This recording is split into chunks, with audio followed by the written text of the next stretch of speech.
What's going on? My name is Mike, and today I wanted to talk to you about the new Ducati Monster 30th Anniversary Edition. This is going to be a limited release of 500 bikes total. If you've seen my channel before, you know I own a 2023 Ducati Monster Plus, which I absolutely love. So when this was announced, I was super excited to see what it's all about. Now, it seems in every industry these days, they're constantly coming out with limited editions and new releases to create this idea of exclusivity. So it's really important to take a close look to see if you're getting good value for your money.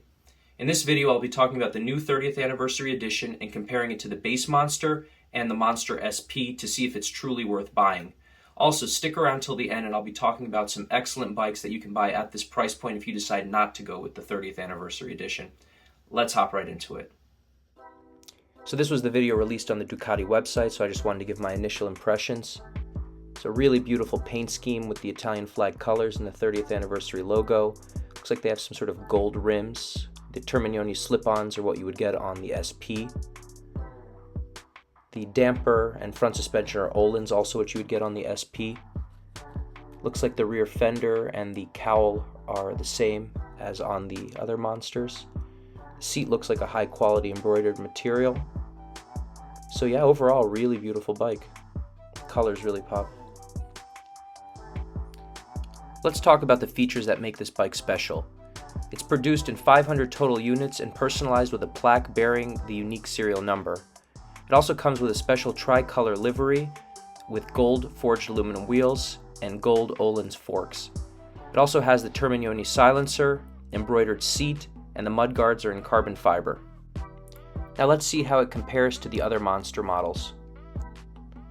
I made a chart comparing the base Monster to the Monster SP to the new Monster 30th Anniversary Edition. Let's start by taking a look at the price.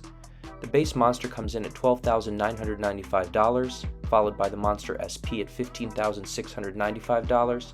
Then there's a pretty significant jump to the 30th Anniversary Edition at $18,595, almost $3,000 more than the Monster SP. Next, let's take a look at the reported dry weights. The base Monster and the Monster SP both come in at 366 pounds. The 30th Anniversary Edition is only 5 pounds lighter at 361 pounds. Next, let's take a look at the power and torque. There's not much of a comparison, they're absolutely the same. The base Monster SP and 30th Anniversary Edition all come in at 111 horsepower at 9250 RPM, and then all of them have 93 Newton meters or 69 pound-feet of torque at 6500 RPM. I think the better comparison would actually be the Monster SP against the 30th Anniversary Edition. Let's take a look at how those compare. The wheels on the 30th Anniversary Edition are probably a bit lighter since they're made from a forged aluminum alloy. The SP wheels are reported as a light alloy, which I'm not sure what that means because they don't disclose the metal. Next, we can take a look at the fenders. The SP comes with the standard black plastic fenders, but the 30th Anniversary Edition comes with carbon fiber mudguards. The suspension, damper, and exhaust are all the same between the two models. The suspension comes with Öhlins adjustable suspension, the damper is also Öhlins, and the exhaust is a Terminioni slip-on. Overall, the main differences between these two models seem to be the paint color and the limited edition plaque that comes on the 30th Anniversary Edition, but the difference in price is about $3,000, which is pretty substantial for such a small change. After it's all said and done, you'll be close to $20,000 out the door after you include taxes, fees, dealer prep, and anything else that might get added to your invoice. That's a lot of money for a motorcycle with the same performance as a base Ducati Monster. And then think about all the mods you'll want to do later. You'll probably want to change the mirrors because they're poorly adjustable and poor quality. You might want to do a tail tidy. If you're in the US, you might want to change the turn signal indicators to the integrated indicators. That's going to add up to a lot of money. So let's see what else you can buy for that type of money. First up is a classic sport naked bike, the Yamaha MT-10, which comes in at only $14,199.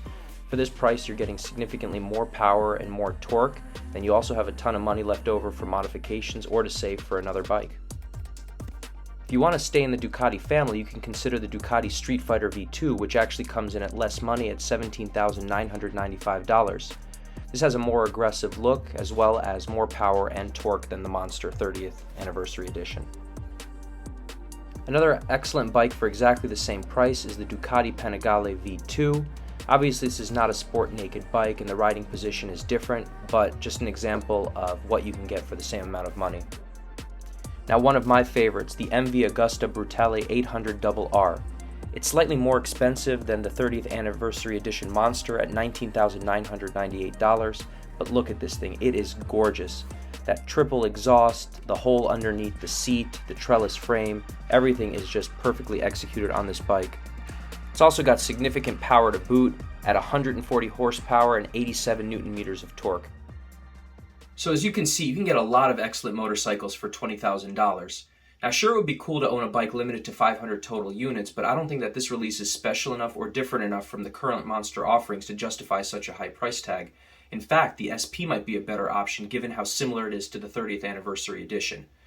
Now if you're planning to collect this bike and store it in your garage without riding it, that's a different story. It might gain some value in the future, but again, you never know. If you're like me and you like to ride your motorcycles, it's going to naturally depreciate. So after doing this comparison, I decided not to go after the 30th Anniversary Edition, but let me know in the comments what you think. Is this a bike that you want to buy, or is this a bike you want to pass on? Thanks again for watching.